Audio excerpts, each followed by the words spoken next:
Hi, everyone. I'm very happy to welcome you today um,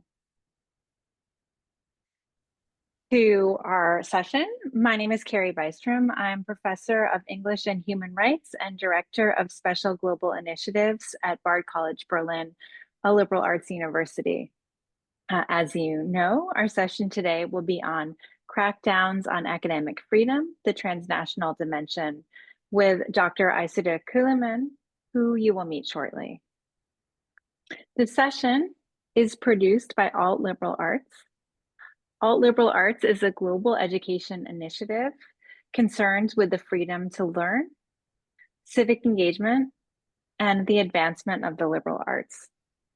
In collaboration with Bard College and the Open Society University Network, since the start of this month, the Global Higher Education Alliance for the 21st Century, Alt Liberal Arts offers free global online lectures and courses, which you can register for at altliberalarts.org.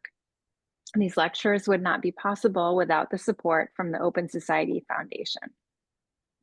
I personally want to express my sincere gratitude to Mary Ruiz for inviting us to speak in this forum, as well as to Milo Bimbush for all of the technical support today. And I was just saying as we started that I'm not used to this Zoom format in particular. So please forgive me if it takes a minute to switch between panels and things of this nature. Today, we'll be speaking to some of the main points motivating our forthcoming edited collection, Threatened Scholarship, Dynamics of Repression, and Forms of Resistance towards academic freedom as a transnational human right. I would also like to thank our editor, Monica Ambros, for her support of this project, Daniel Callengart, who connected us to this wonderful press, and to the many contributors to the volume who have been instrumental in helping shape and extend our ideas. I don't think this particular audience needs a reminder of how crucial academic freedom is. But it isn't an overstatement, in my opinion, to say that academic freedom, while it can sometimes sound academic in the bad sense of the term, is fundamental to holding us together in a shared world. It enables students, professors, and researchers to explore and debate different ideas according to accepted standards of evidence and civility, and to work towards a common truth and a common community based on scientific facts. Without a commitment to allow critical questions and exploration towards truth and practice in doing so, we remain stuck in partisan opinions, while those with power can fabricate and enforce their own seeming realities. Because of the importance of academic freedom, some years back, Aysuda and I started a conversation about how to learn from scholars who have stood up for critical thinking towards the end of truth and have had to pay the price for their conviction, often through exile. What could such scholars at risk tell us about those of us in seemingly safe locations? And I want to flag that when we started this conversation a few years back, we were thinking of Germany and the US as safe locations, although we know all too well that that calculus has shifted, certainly in the situation of the United States. So what could scholars at risk tell people in safe locations about early warning signs and methods of repression of the space for thinking? What could they tell us about successful versus unsuccessful forms of resistance to this crackdown? As we saw strategies of crackdown move from one country to another country, we realized that looking at single country cases or a comparative perspective wasn't really meeting the needs of the moment. The questions that we had really needed to be framed in a transnational perspective that could track and tackle the flow of policies and practices as they move across borders. And this is what Dr. Aysuda Kölemen, who is joining us on screen shortly, will start to do today in her presentation.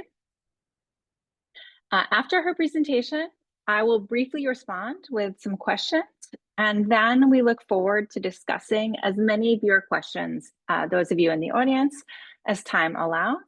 There is a Q&A button at the bottom of your screen where you can enter your questions at any point in time, questions and comments throughout the seminar, and we will save them until the end of the session and then get to them, as I said, as time allows.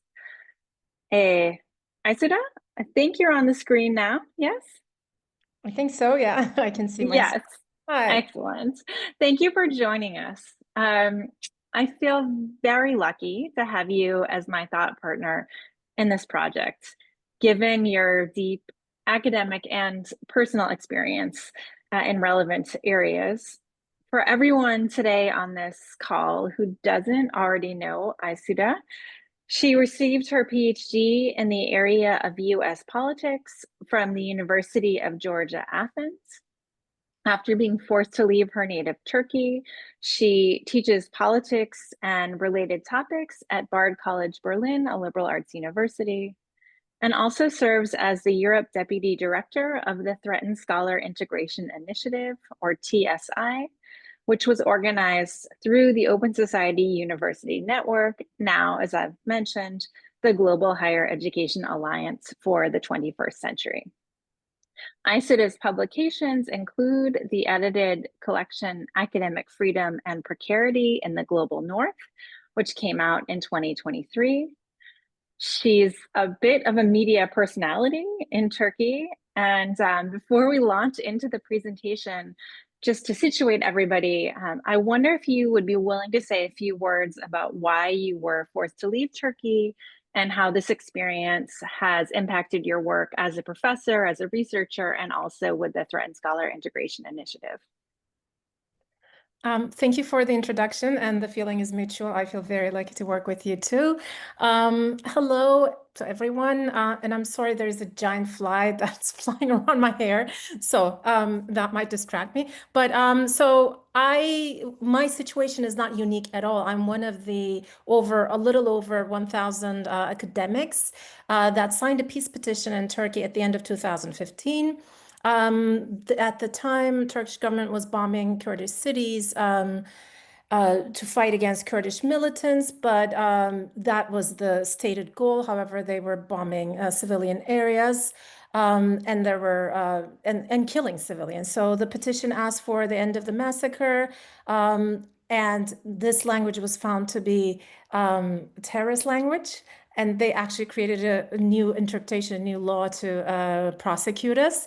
And they started first firing, dismissing academics from academia. So this goes beyond firing. People were banned from being in any academic institution, being in any education institution. Some people lost their passports, and some people simply lost their jobs, livelihoods. And they were also unofficially listed from a lot of other jobs in the cultural sector. So after that period, I also lost my job when I refused to withdraw my signature. I came to Germany, and soon after I moved to Germany, I became a fellow at Bard College Berlin as a threatened scholar initially. Yes, it's not a situation that anyone, I think, imagines that they'll find themselves in, but it does happen. And as I said, unfortunately, my situation is not unique at all. Hundreds of Turkish, Kurdish professors, academics had to leave Turkey. They went into exile. And unfortunately, even more unfortunately, we were the first wave around the world of the academics in exile. Previously, we see programs that are trying to help threatened scholars that are in exile. However, these cases were very small in number compared to what it is right now. In the 2010s, the number exploded, and today it's increasing even more. Well, thank you for that quick introduction to what brought you here, or at least part of what brought you here, because obviously your research is, even from before that, very much tied up with these questions. Okay, I would like to hand it over to you for a presentation. This presentation, as I said, will be introducing some of the different policies and practices of crackdown as they develop across time in different authoritarian or de-democratizing contexts. Aysuda will be speaking right now for about 20 minutes, and then we'll have a bit of a Q&A internally, and then we'll open to all of the comments, reactions, questions from the audience. So Aysuda, are you able to put that PowerPoint up now? Awesome.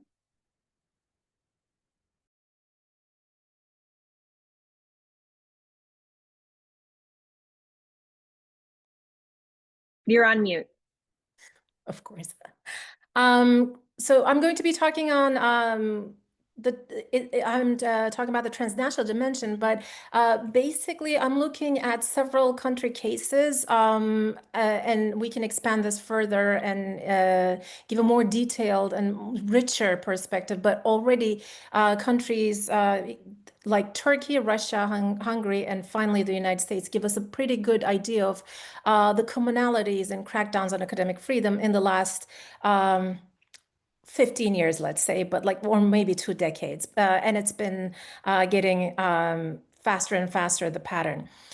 So autocratization requires a takeover of the 3 branches of the government, and that might sound odd because if you are elected, of course, you are in charge of many different branches of the government. However, traditionally, as understood in a democracy, these 3 branches should be independent of each other and they should be checking and balancing each other. However, the autocratization playbook, what we used to call, I think this name is getting old at this point, but the populist movements, they were, or authoritarian populist movements, they start taking control over the judiciary and taking away all the autonomy and independence of the judicial branch.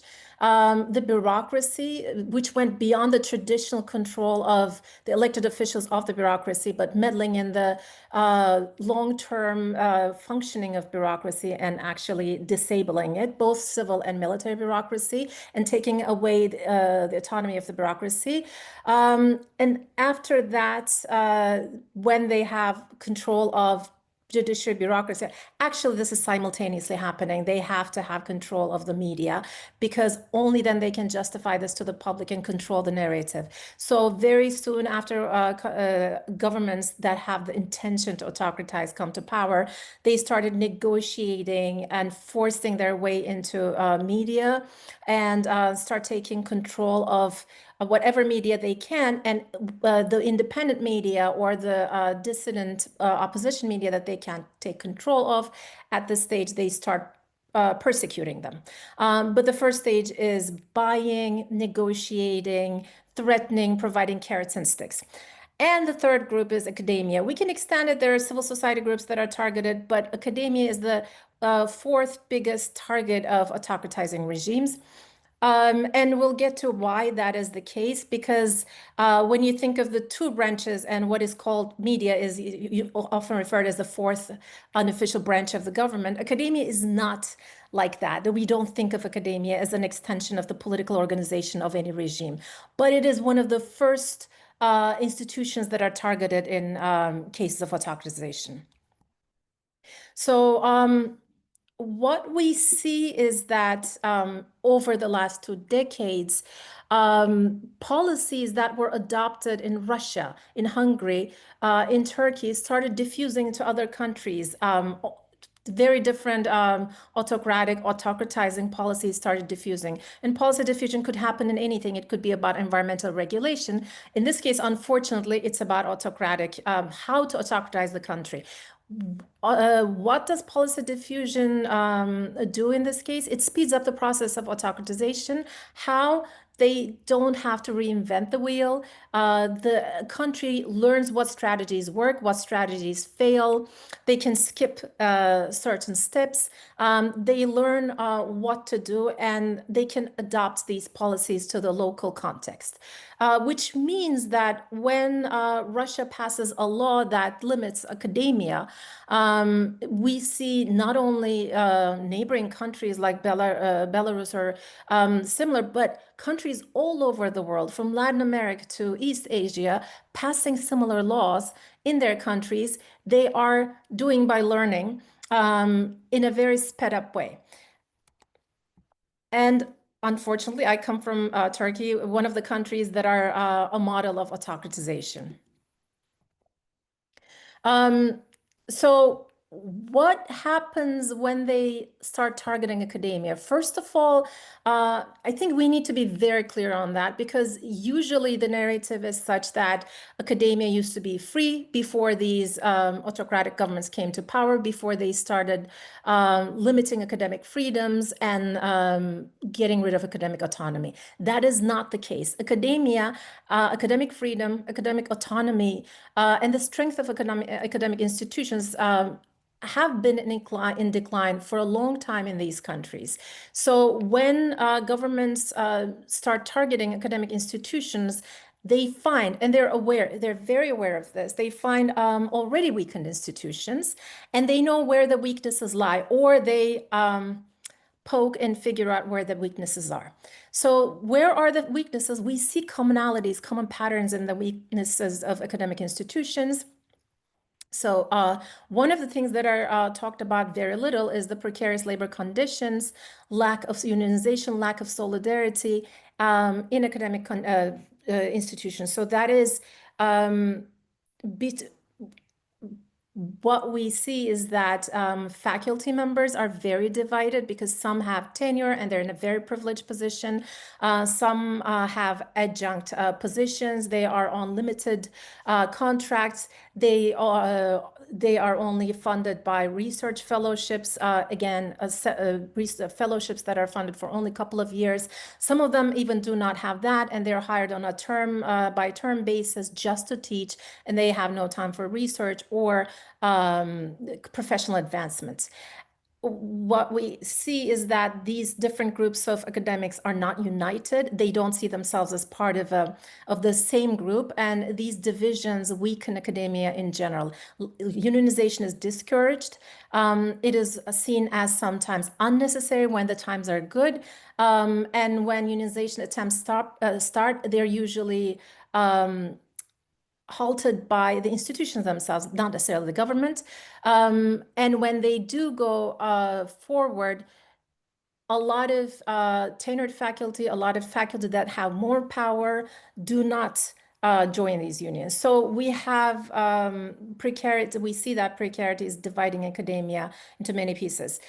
We also see these divisions between the academic staff and administrative staff, and between academics and students. So campuses are divided in many multiple ways. This precarious labor conditions, the way that funding works, the way that funds are distributed, creates a culture of rivalry. And as a result, depoliticization, because political action requires coming together physically and also as a community. And there's a fatigue of being permanently tired in academia because of the way it is structured, because of this rivalry. And also the rivalry makes any kind of common action very difficult. Restructured funding, we see this all over the world, and which has started in 1980s as academia is becoming neoliberal, part of the neoliberal paradigm shift. And as public funding in public institutions all over the world shifts to third-party funders, and that third-party funder might be the government itself, this is important to recognize. Instead of paying salaries to academics, instead of directly giving funds to universities, governments choose to give funds, distribute funds through competitive schemes, grants.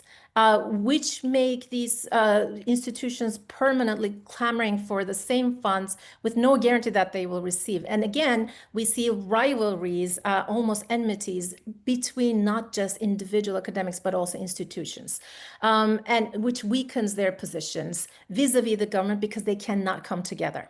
And another result of neoliberalization is the increased ratio of administrative costs at the university.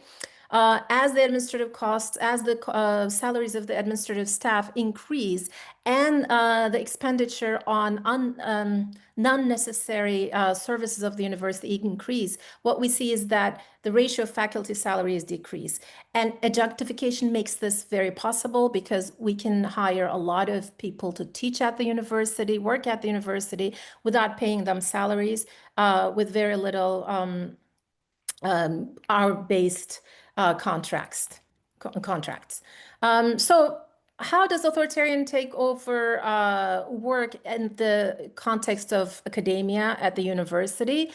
Well, I found 4 stages, and I want to express this, and I will repeat this. These stages are not one after the other, although yes, there is a progression, and division usually does have to precede discrediting, which has to precede attacking, and the final stage conquering. However, they're also simultaneously happening. At every stage, we see the other stage working. So what are these stages? Divide, discredit, attack, and conquer. What does that mean? When we look at different countries, we see similar patterns. And of course, if you look at individual countries, you'll see aberrations, you'll see differences, as it is the case with any kind of taxonomy. However, in the first stage, the division stage, you start dividing an institution, an academic institute or academia that is already a little bit divided, that is already weakened, but you work on making those divisions more permanent and stronger. How can you do that? You pit elite universities versus lower-ranking universities. And this works in different ways. For example, elite universities are constantly rewarded because of their research excellence, or some universities are designated as research excellent universities, and it does become true because they get more funding as a result. However, at the same time, what seems to be the case is that in case of autocratization, when that starts, the first institutions that are targeted are the most prestigious elite universities. I'm saying that this is how it looks because this is not in reality the case. In most cases, the attack starts with low-ranking universities on the periphery that are not very visible. And this invisibility actually gives the impression that the government started attacking elite universities, and this is happening now. This is big, and it's a big point, a turning point. However, that is not the case. It has just become visible because the universities that are visible to the public are being targeted, and they start attracting attention by the media, by the public. And also small institutions could be, depending on their funding structures and their dependence on the government, can be much easier to control because they might require, or they come under government control more easily if they're weak. But that does change based on the funding structure and the legal structure of the country. Public versus private colleges, this is also a division that, although they don't never name it, a lot of governments target this division and they try to deepen it. They provide public universities or private colleges more privileges, more oversight, so not in a good way. For example, public universities might get more oversight technically. They might be, I'll give you an example. In Hungary, I can't see my notes. In Hungary, they passed a law that would require chancellors for each institution. Of course, when these chancellors were being appointed, technically they weren't appointed according to the wishes of Orban or the government, but in practice, this is what happened. However, once you start, and it appears, it would seem that public universities would be more easily manipulated. However, that is not necessarily the case. Public universities can be much more autonomous because private colleges have different vulnerabilities. again, depending on funding. For example, the donor structure, for example, the board members. If the board members, if the private university, in most countries, there's actually no technically private college. In Turkey, in Hungary, there are no private universities. These are all foundation universities. Private colleges are not allowed by law. However, in practice, they are private colleges. Although they're nonprofits on paper, they do profit. And a lot of the times, the foundation presidents are actually owners of these universities in practice. And these people are very much connected to the government, because people who do not have any connections to the government cannot really pass all the auditing processes, cannot get all the permissions to open these private universities. This is the first thing.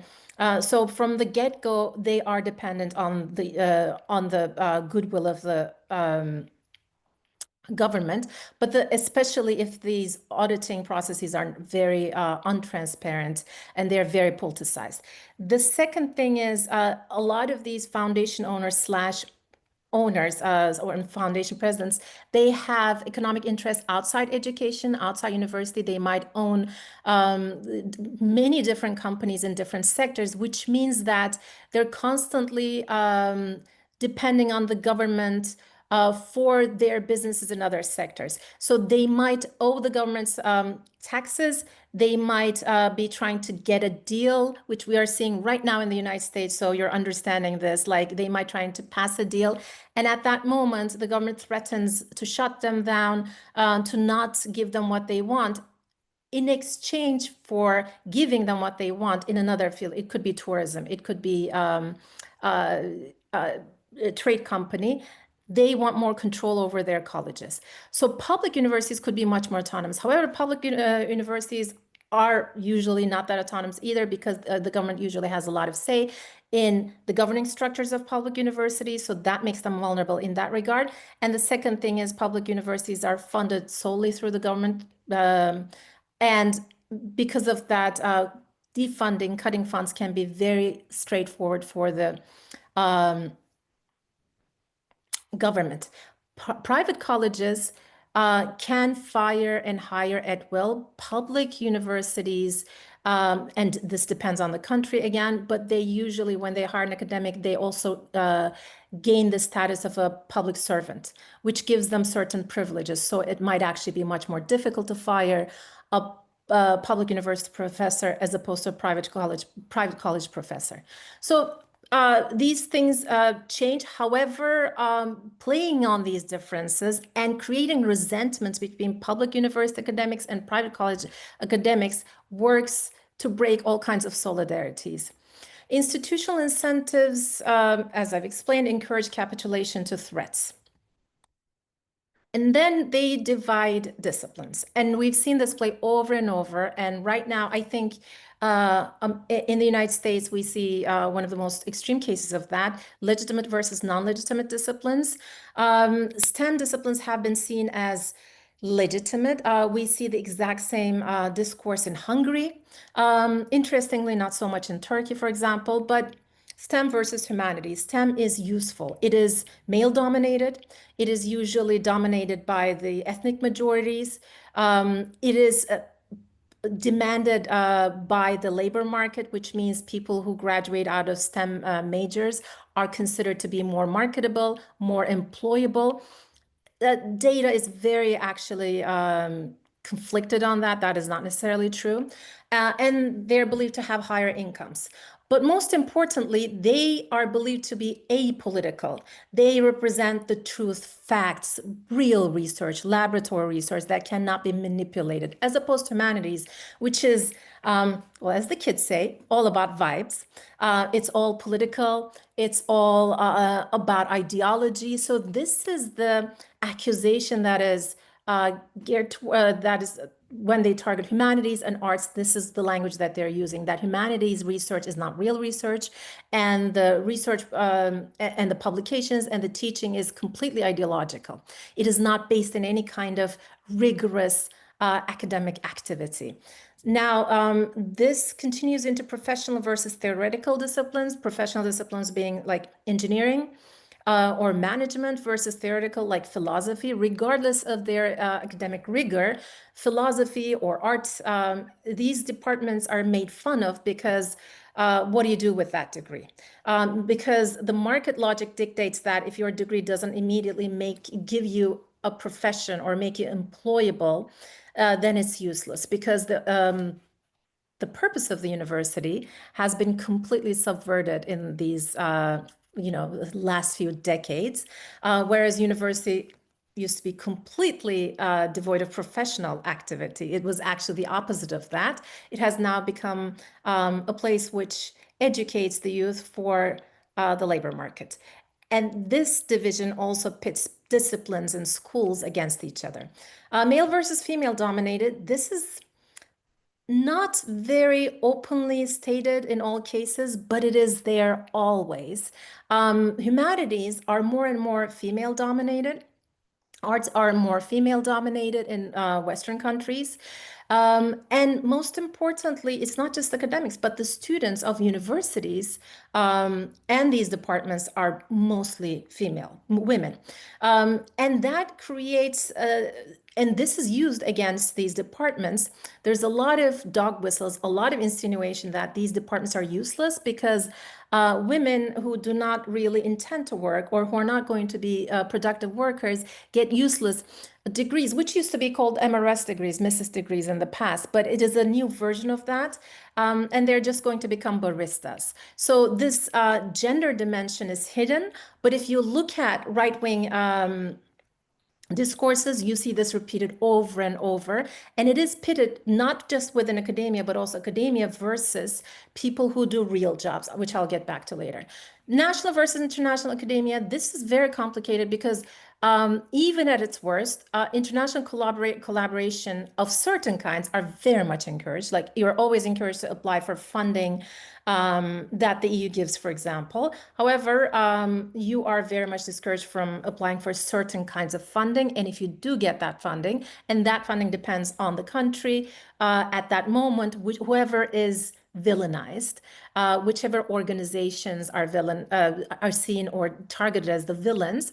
So international academic collaborations are seen as threats, or they're seen as collaborations with the enemy. And the language that is used is very much like war language, that you are a traitor to your country because you're collaborating internationally. But as I have said, I'll repeat, this is very selective. It's and sometimes feels very arbitrary, because after the fact, after someone starts collaborating, after someone gets funding, they can go back and say this was actually an unwelcome, undesirable, as the Russian government says, collaboration. And they work to create and strengthen they either create new hierarchies or strengthen existing hierarchies, the ones that I have already talked about. So in the second stage, or stage B, promoting anti-intellectualism is one almost like a very natural aspect of autocratization, which we are all familiar with. So I'm not going to explain it, but basically targeting intellectuals, giving them all kinds of names, and targeting intellectuals as the true elites against the real people, against the nation. They are the foreign elements in the nation, and they are a threat to the nation. And this anti-intellectual discourse, of course, affects academia more than any other institution, sector. In this language, in this discourse, academia is described as foreign.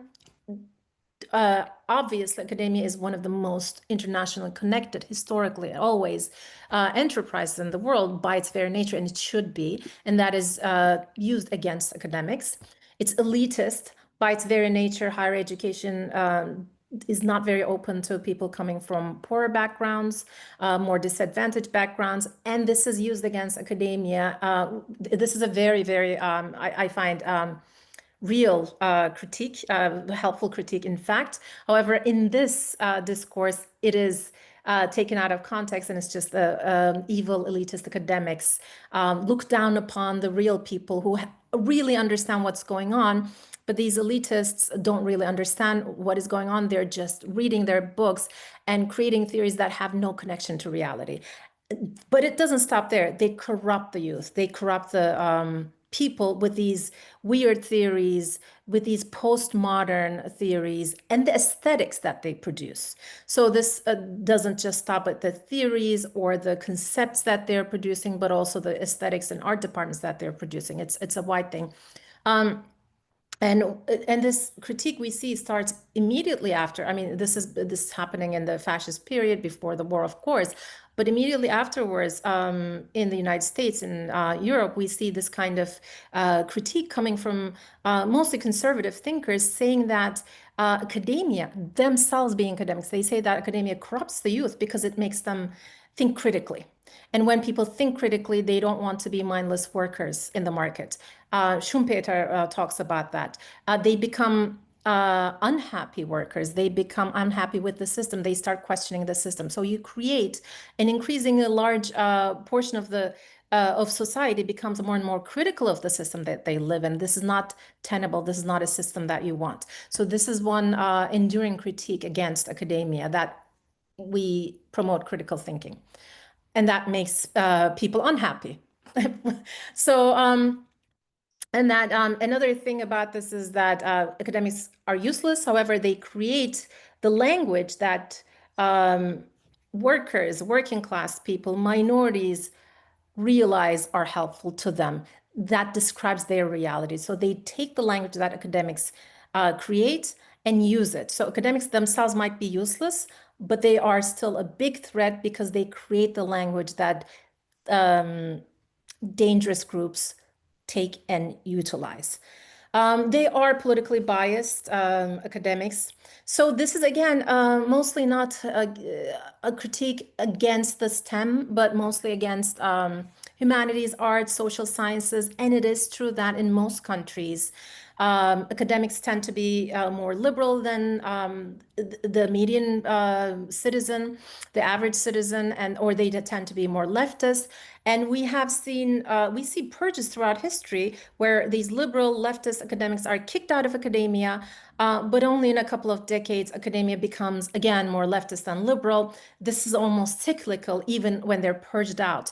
And it is not based in, this is not untrue. It is true that academia is liberal for reasons that I won't get into. There are a lot of theories about why that is.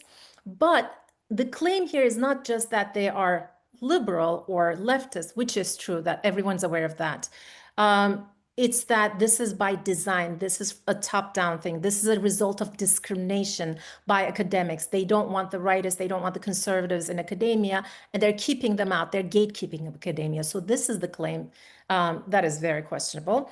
So, and then going back to the higher education as useless compared to real jobs. And this rhetoric has gotten worse and worse, where academics are described as people who don't do anything. They just teach a few classes, and other than that, they just waste their time. Basically, they don't do anything, and they collect taxes. And this is the kind of language that was used in multiple cases. And now I've just seen that in the United States, J.D. Vance has used it. Like these people are getting taxes, which means they owe the nation, they owe the taxpayers something, an allegiance. What that allegiance means, of course, is defined by those politicians.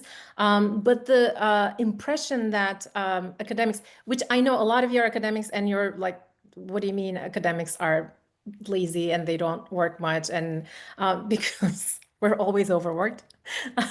So, okay, so the next stage is discrediting media campaigns. And media campaigns happen in spurts, but they're also continuous. They're always discrediting certain institutions, not all institutions, and certain scholars that they deem dangerous. So these are targeted campaigns. There's also the general anti-intellectualism, but there are these targeted campaigns against institutions and scholars. This is where, when I mentioned elite institutions, this is where it comes in. Targeting elite institutions is a very popular thing with conservative voters in many countries. And targeting certain popular scholars, or scholars that could be popular just by the virtue of them being highlighted, is a very useful tool. You can select a group of scholars or a single scholar and highlight their research and their teaching or their public intellectual endeavors, and make it look like they are doing something ridiculous or extremely ideological. Attacking, oh, so we're running out of time. Can I take this moment? Sorry, Yeah. Aysuda. While we're saying like we wanted about 5 more minutes to go through, 5 to 7 more minutes to go through the stages and then to get to some questions. And please, folks in the audience, if something resonates with you, if you have a question, you have an agreement or disagreement, please stick it into the Q&A so that we can come back to it later. Thank you. So at the stage C, attacks start, and this is denying jobs and promotions to dissenting academics is one of the most obvious ways of attacking them. Targeting scholars that are trying to unionize is one of the most common strategies, preventing unionization and then preventing unionization in other institutions and preventing other scholars from joining these unions. And firing precarious staff, dissenting precarious staff is super easy. So that's the first thing that is done by any institution, by any government, because they don't have permanent jobs anyway.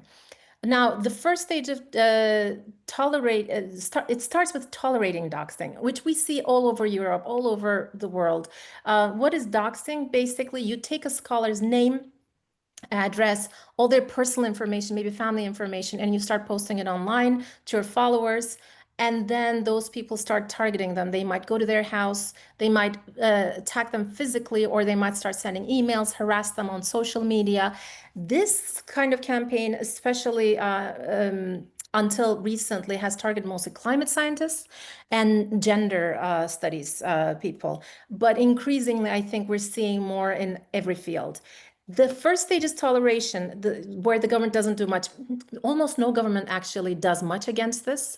They just tolerate it because it is between private citizens, and it's seen as a matter of any kind of conflict, not as a matter of academic freedom. It's just you call the police like in any other situation where there's harassment. But the second stage of it is encouraging doxing, asking people to actually find and dox and threaten academics. Another very current example is Turning Point USA. The campus organization has created a watch list of professors and asks actually its followers to watch these professors. Most of these professors are minorities and women, and they are in humanities, and they have liberal leftist, of course, ideologies, or they're accused of being that.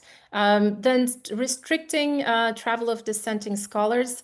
This is quite an extreme measure, but unfortunately we saw you can cancel their passports, or you can encourage them to leave the country and immigrate, just go to exile. So both of them are possible. In fact, restricting travel may encourage immigration because people leave the country just to avoid this kind of restriction.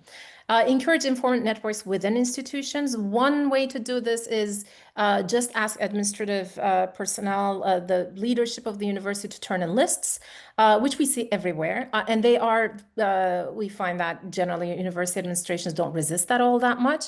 But I was shocked that in the United States, they start turning in lists to the administration with zero resistance, which in Turkey, for example, there was a lot of resistance from many universities. And as these informant networks improve, as the government gets better at this, people start informing on their colleagues. And it becomes a very profitable thing to do, because if you have a rival, if you want somebody's position, you can inform on them for dissenting, and then you can run for that position. You can actually get their job. Or you can just do it out of an ideological conviction. I don't know. I don't know why people inform on their colleagues, but it is a very common thing at later stages of autocratization. And the attack is usually defined by a moment. They execute a defining purge. They pick an event. So all this is in preparation of that event. And that becomes this moment where everything is escalated suddenly. It could be overnight. It could be over a couple of weeks.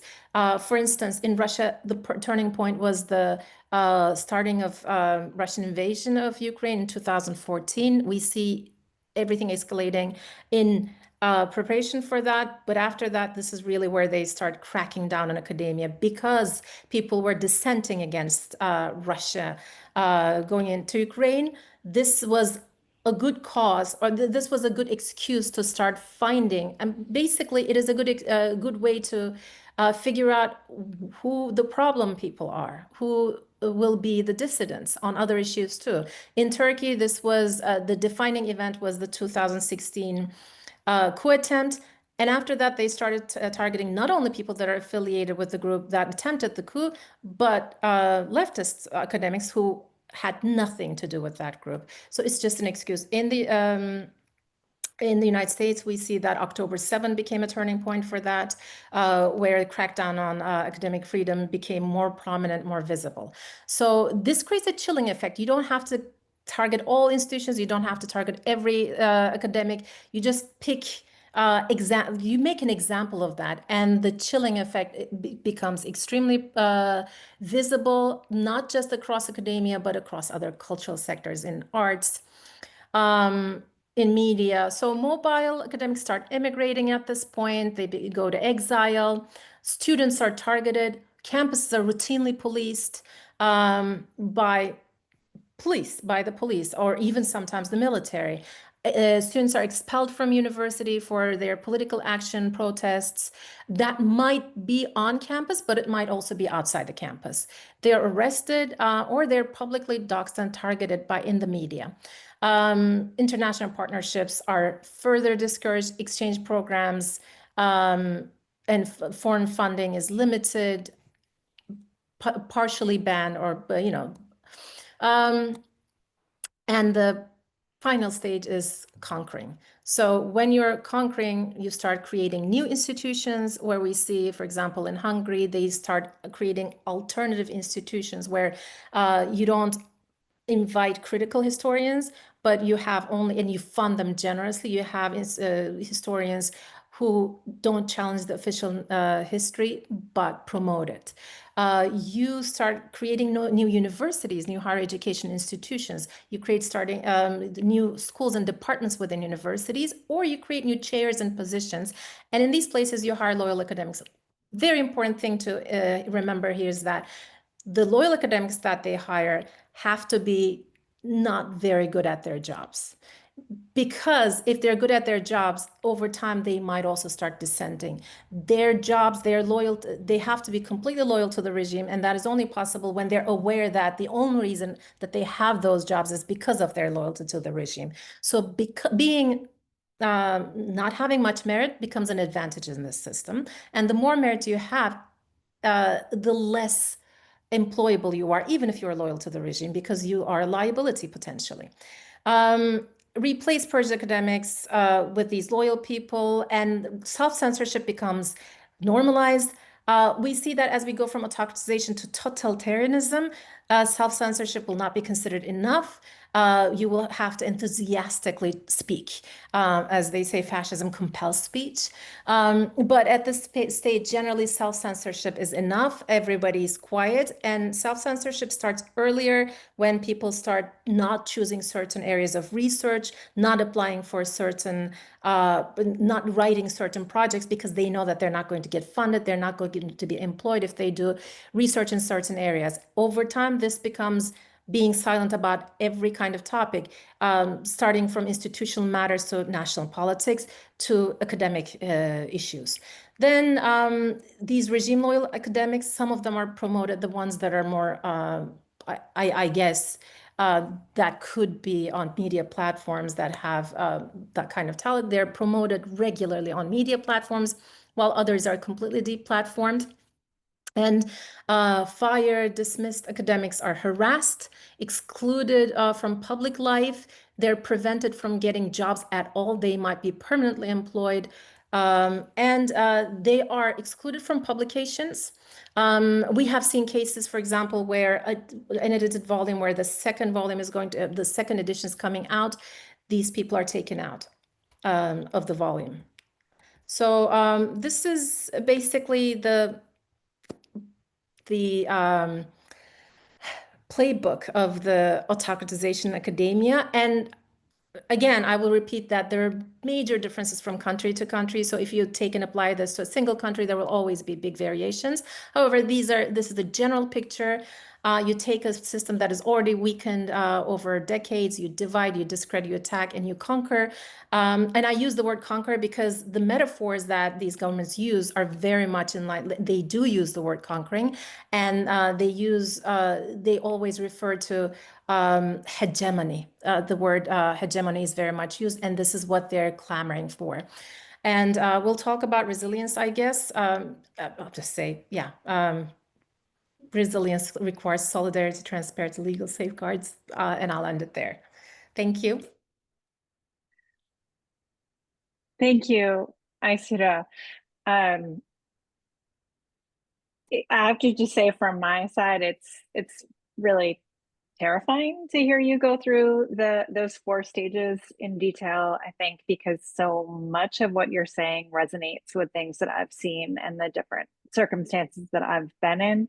Very curious to know how other folks who are listening to this right now, if they see examples and spaces where this is connected to their own experience.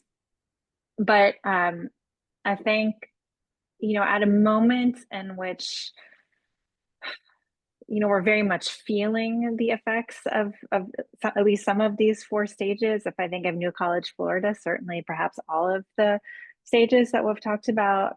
I do want to leave a little space to talk about how we can respond better to these methods of repression when we know what they are, right? So once we can identify them, different ways of response open up. And so I have 2 questions that I wanted to pose that are related to the wider project of our shared edited collection. And I was really happy to see also a couple people involved in the collection here. For instance, Jana Loznovska is here, so that's wonderful. Why do you think, you've charted a transnational playbook of 4 steps, and we're also trying to find a transnational playbook in response to this. Like, why do you feel that a transnational or a multi-country response is necessary here? I think the reason that they copy each other is because, first of all, I think if they started from scratch, all of them would be doing the same things regardless, even if they didn't know what each other was doing.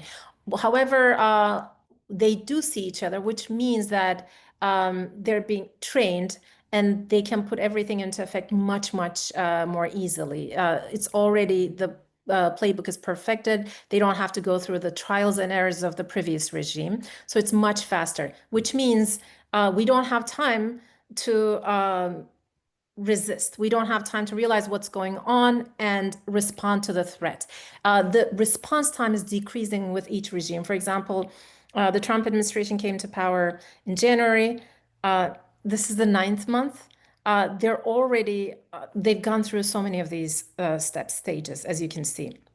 And this is because they were already ready. They examined everything. And they're not just looking and examining and studying on paper. They're actually visiting these countries. They're exchanging notes. They're talking to each other. It is a collaboration. So this is why I think the response has to be a collaboration. We need to figure out what worked in the other country, because the unfortunate truth is that once the regime consolidates, resistance doesn't work anymore. Because academia is just very small part of this whole thing. When everything else has fallen, just academic resistance doesn't work. But in the very beginning stages, it can work, it can slow it down, and it can give other institutions to join and respond. So I'm not going to say we're going to create miracles, the resistance will start in academia, but there is a reason they're targeting academia. They're not targeting everything, right? They're targeting academia, which is they're accusing us of being insanely ineffectual, and at the same time they see it and portray it as a huge threat. That means we are a threat in some sense to authorities, and we need to figure out in each context, why are we a threat? How are we a threat? Because they know something maybe we don't understand about ourselves. How are we presenting a threat to them? And then lean into that and become what they're afraid that we might become. But that requires solidarity, and transnational response is only helpful if we can create transnational solidarities. And I have to say, this is lacking it's lacking. Because I have seen things that have worked in different contexts. I've seen things that worked in Latin America, in India, in Turkey, certain strategies, but we're mostly unaware of each other, what we're doing, because we imagine that each context is completely different, but it's not. So. Yes, thank you. And this is what I hope to spend at least a couple of minutes talking about before we open up. I mean, these examples from different cases that you think might be useful when they shift or even when they shift locations. I can give one example from our shared work and conference. I know we were both very inspired by Huma Hudfar's suggestion to do a new international convention on academic freedom that would really be drawing in perspectives and definitions of the meaning and the importance of academic freedom from around the world. For those of you who don't know Huma Hudfar, she's an amazing feminist anthropologist originally from Iran who was imprisoned and ultimately was able to get to Canada, where she's been working on amazing theories about the need for academic freedom to be a transnational right that we're building on in our volume. Not everybody here might agree that international convention is the first step or would be the most have the most tangible effects immediately on the ground. So I wonder if there are some other examples that you might share with us, at least one of something you think you saw in one case that did work that you think might be helpful to pick up somewhere else. I don't think I saw something that worked like throughout the country. Like this worked and this made everything better in Turkey or Russia or the United States. I haven't seen anything like that. What I've seen is institution based. When an institution stands in solidarity, the amount of resistance that they can display is enormous. They don't have to be the most elite institution. They don't have to have money. It's just that solidarity is extremely important, and solidarity is built over time with practice. But one thing that I will mention is this thing called power mapping.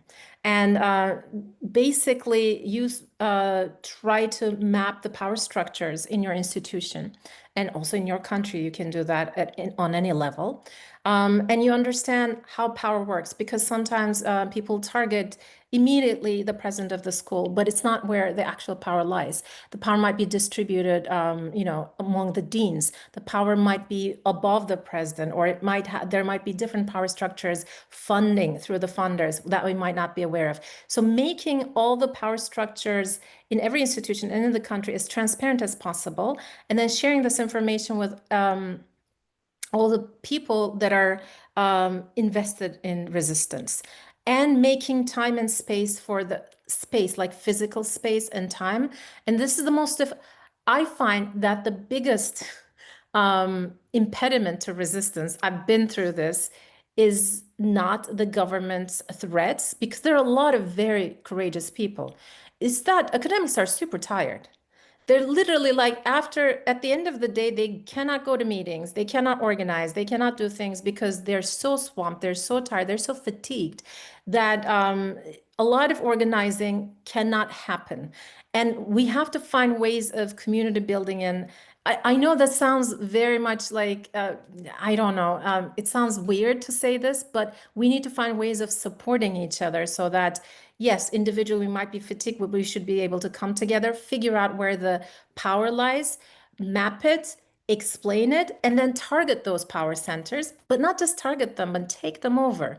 A lot of the times, academics are very cerebral and they don't want power.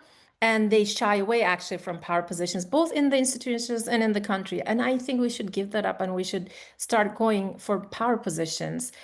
People who can manage that should run for office in the institution. If they can get positions of power, they should do that, and they should be supported by the community around that.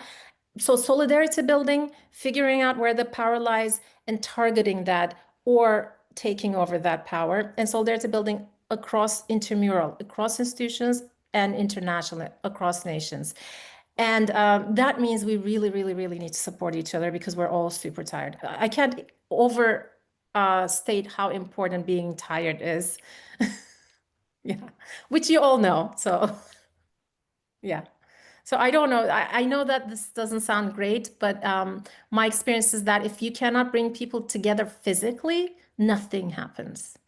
We have done a lot of organizing online, but it only works if people have already met, they've become friends, they started trusting each other, and only after that physical togetherness happens, that's when you can move it online, and even that is not sustainable over the long term. So you really need to bring people physically together.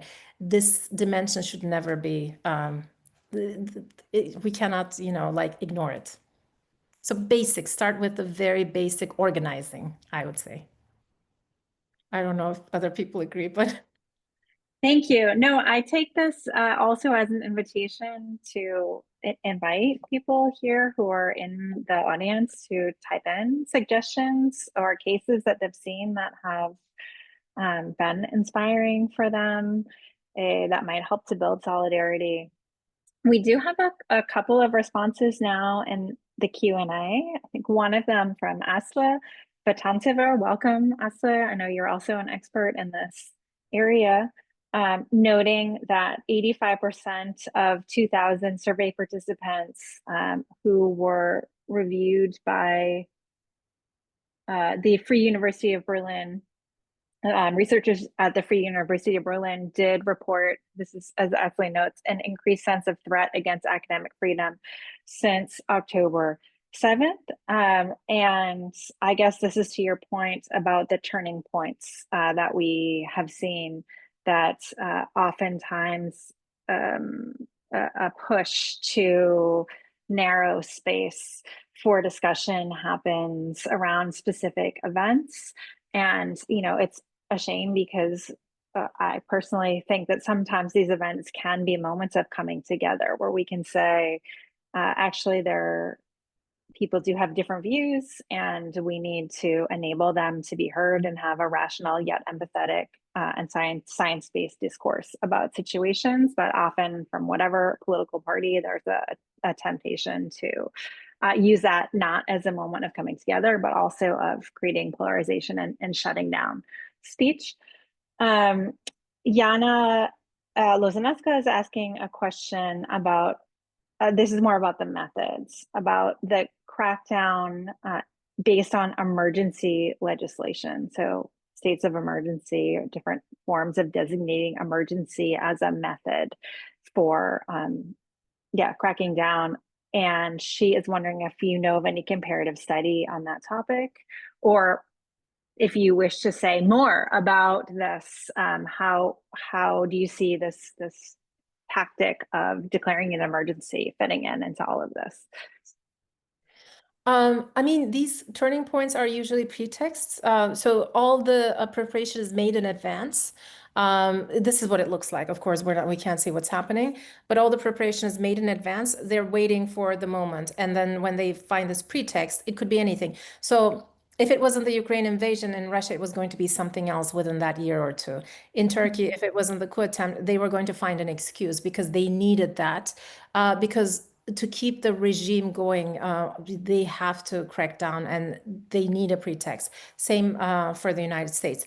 Are there any studies? Not really. And I think our book is going to be like, as a transnational thing, going to provide the most comparative transnational international perspective to date on both crackdowns and resistance, all these different chapters, and in particular I'd say Homo's chapter, because the idea of this academic freedom as a transnational right is, I just want to explain, Kerry, because when people hear that, I don't think we have fully explained what it means. It's not like academic freedom is a universal right. Universal and transnational are different things in this context. What Huma Far is trying to say is that we should localize the meaning of academic freedom, sorry. And she bases that on her personal experience when she was in prison in Iran, and she was trying to say, look, I'm an academic. It is my academic freedom to say this. And they laughed at her and they said, we don't have that in our culture. Like, this is a Western concept. What are you talking about? Like, it doesn't apply to us. So she started thinking and she said, well, they have it in Turkey, which is funny at the time. Uh, so there it's like, this is a Muslim country. We're neighbors, but they have that concept too. So it's not such an alien thing. It's not just a Western thing. We have other Muslim countries that recognize this as a right. That's when they took a step back and they said, well, okay. So it created question mark in the minds of her interlocutors. So she starts from this experience and she says, well, what if I go back in history and find uh, the academic freedom as a concept developing over time in Persian history, in Muslim history? Um, because of course every culture has these golden periods where academic inquiry was encouraged, it was at its height, and during these periods academic freedom was exercised to a certain degree. So you can see this tradition in most countries, in most cultures, if you go back in history. And what she's saying is that yes, the right is universal, but we can legitimize it in a specific cultural context by going back in history, by looking at our contemporary and historical culture and finding the threads that bring us to today, and not say we learned academic freedom from the United States, from Europe. That's not, because that doesn't work. And she's right, it really doesn't work. Actually, it makes people more hostile towards concepts because they're like, oh, here's another colonial intervention into how we do things. This is not how we do it. So I think if we understand that transnational is this kind of a formulation, it becomes very complicated because there's no one way to define academic freedom. It means every culture has to come up with its own creation while recognizing the necessity of the universality of the idea, but also the local cultural variations of it. I mean, that's at least how I understand it, Carrie, with from our conversations and from what I read. But if you have anything to add, or like if you understand it differently, please.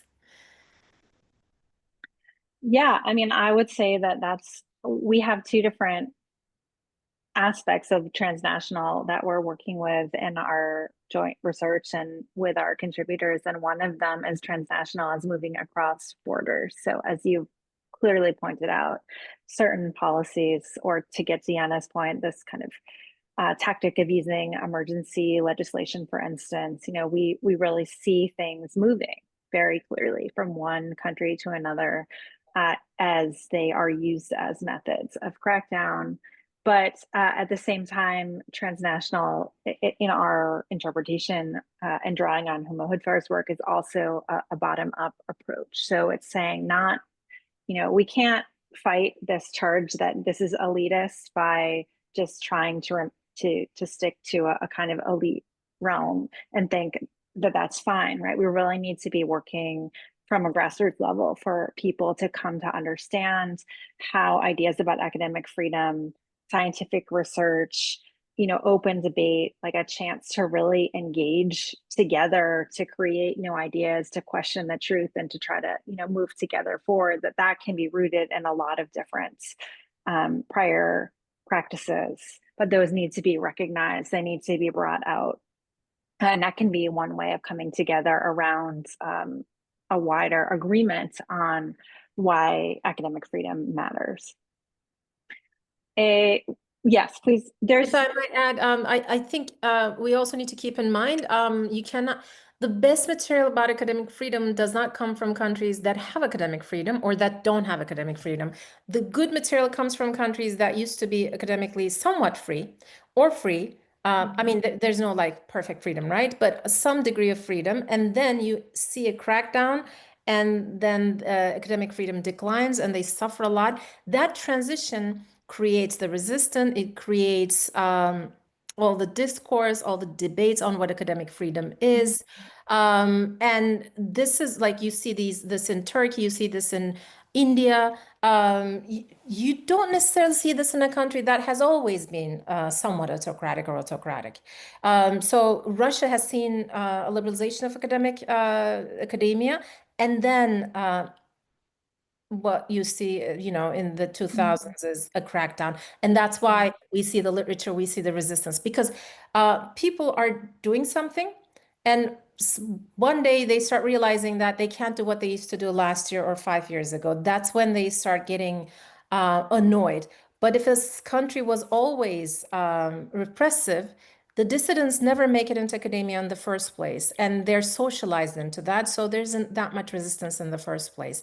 And this is why all the exiled, threatened academics, so-called threatened academics, come from countries where there's a, not from the countries that are most repressed, but from the countries that saw a sharp decline in a brief period. And if we focus on those cases, we saw that in India and Brazil and also like post-Soviet republics, Turkey, these are very good cases to study that. Mhm. If you want to look at it, I think you should look at these cases of both crackdowns and resistance. Thank you. We are approaching the end of our time. I think this was scheduled until 1:15 Eastern Standard Time, based where I am. So as there are no more questions in the chat, I will take this opportunity to say thank you to everyone who has been here. Aysuda, is there any last word that you would like to share before we make the announcement about the next session? I don't think so. I think I said what I want to say, but I want to thank everyone for this opportunity, and I just want to say that our book will be open source, so you could download it and share it without copyrights issues. And again, we need to thank Olsen for that, for providing the budget. But this is one of the areas I'm just thinking academic freedom requires so much money. Just sharing information requires so much money. There are so many barriers. Um, yeah, I don't know what I'm getting at, but I want to thank you. Yes, well, for anyone who's interested now, I hope many of you are interested in learning further about our project as it develops. This is still in process. We're learning, continuing to work on the volume. It's due in January and it will be coming out open access. So for folks who would like to be notified when it comes out open access, please do get in touch and we will share that information. And we thank you for your time.